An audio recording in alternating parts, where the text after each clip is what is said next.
Before rushing into the sea of flames, the man wanted one last cigarette. He knew his chances of coming back alive were basically zero. Unfortunately, the cigarette was soaked through, and no matter how many times he tried, he couldn't get it lit. He quietly stood up and started walking straight toward the fire. His job was to shut off the oil tank valves with his bare hands. No room for error. Failure wasn't an option. If those valves didn't get closed, crude oil would keep pouring into tank number 1, and the fire would only grow. Once tank number 1 blew, dozens of nearby tanks would go up with it, with a force equal to 30 atomic bombs. Every single person in the city would die in the disaster, including his wife and his daughter. That thought alone was what kept him from letting up for even a second. An hour had already gone by, and the valve still wasn't shut. Something felt off, so he immediately radioed the commander outside. After the commander pressed him again and again, the depot manager finally came clean. Each valve had to be turned a full 100 rotations to close, and every single rotation took 80 turns of the wheel. The commander lost it right there on the spot, but the manager tried to explain. This port had been around for over 100 years. Countless families depended on it for their livelihoods, and if he'd told the truth, nobody would have dared charge into the flames to shut those valves. The commander cursed him out, slapped him hard across the face, and told him he had no idea what firefighters were made of. 80 turns made one rotation, and one valve took 100 rotations. That meant 8,000 turns per valve, and with 4 valves total, more than 30,000 turns in all. Forget doing it in conditions like these. Even on a normal day, the job was flat out impossible. After learning the truth, the man didn't say a word. His hands just kept cranking the wheel. The relentless strain was pushing him and his teammates to their limit. Their oxygen tanks had run dry, and in that blistering heat, even breathing was agony. Somehow he managed to shut down 2 of the valves,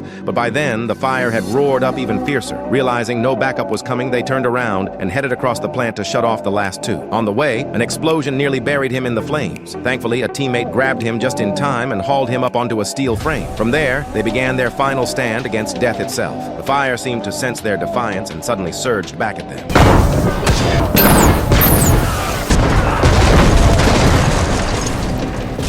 Seeing what was coming, the deputy captain quickly pulled out his phone and started recording his men's final words. 我想回家了，妈妈。累了。